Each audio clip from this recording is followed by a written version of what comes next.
ایسے میں کچھ جس علاقے میں آپ مدرس تھے وہاں کے دو گروہوں میں تصادم ہو گئے، مختلف مسالک کے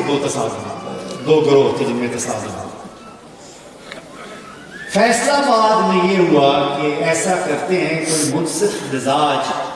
عالم دین تلاش کرتے ہیں جس سے ہم دونوں کو یقین ہو کہ جو وہ فیصلہ کرے گا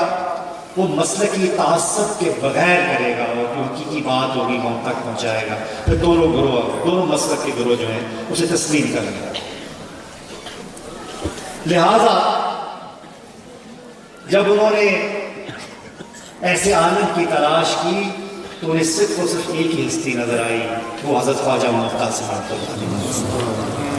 دونوں گروہ آپ کے پاس پہنچے، اپنا مقنع نظر آپ کی بارگاہ میں پیش کیا،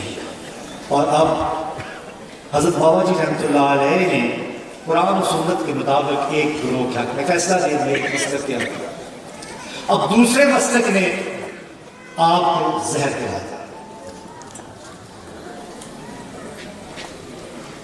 اللہ تعالیٰ کی ہر چیز میں کوئی نہ کوئی حکمت ہوتی ہے۔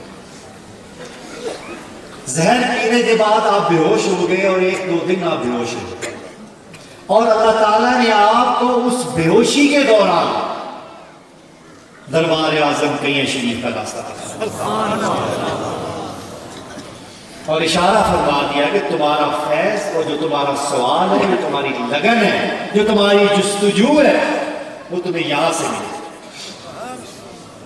حضرت بابا جی رحمۃ اللہ علیہ جب ہوش میں آئے، علاج مکمل ہوا، صحتیاب ہوئے، ٹھیک ہوئے، تو آپ